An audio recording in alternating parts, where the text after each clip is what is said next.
All right, hey everybody, we're in the Elms of Charleston today. We got a brand new listing.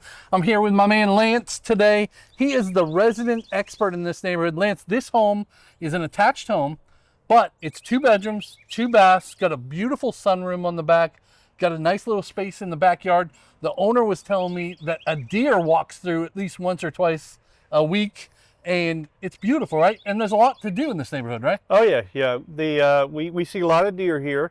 We actually butt up against CSU, which is right behind us, and then the Charleston County Park is right over here too. It is a beautiful neighborhood. I call it the best kept secret in 55 plus community in the area. Best bang for the buck in 55 plus community is right here in North Charleston off Highway 78. It's got great amenities. We got a wonderful clubhouse over here. Great pool. Tennis courts, right? Tennis courts. Pickleball? Pickleball, Nice. bocce court, and it is a 55 active. They call it active 55 plus. Yeah. Because and there's just a lot of activities. They have a bus. They have the young 55 plus type folks that come and go. They go on trips. They eat out a lot, that kind of thing. So it's a really fun place to live. The landscaping is great. Very quiet here. Yeah. So you can hear the birds on the video. Lots I'm sure. of birds. It's gorgeous. It's gorgeous. All right. Well, let's go inside and see this thing. Let's and go. Then we'll come back and talk a little more. Sounds great. All right.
All right, so as you can see, this is a beautiful home, really well maintained. Yeah. Oh yeah. The flooring, the brand new bathroom that they just finished in the master bath, and plenty of storage in this home for sure, right? Absolutely. Now, tell them kind of what's around. Where are we? What can they get to that's within super close? Well, for 55 plus community, it is absolutely a great location for everything that you'll possibly need. Trident Hospital is just really right across the street. Every doctor's office you can possibly think of is here. The Waffle House. The Waffle House is right there. Covered and smothered, baby. Bam, right there. It's right there. Very close to I-26. You can be on I-26 from here at the right time of the day. Sure. In about 3, 4, 5 minutes. And down to Northwoods Mall in no time at all. Of course, Wanamaker Park is just right over here if you want to go for some nature walk, that kind of thing. So it's an ideal location. I like being here too as a young 55 plus kind of person because I still work. I can get out any time of the day that I want and get out and be where I need to be. Yeah, lots of stuff to do. Great home. If you want to know more about this house, down in the description, click that link, book a Zoom call with us, or give us a call, email, text. All of that information is down below. Look forward to seeing you next time.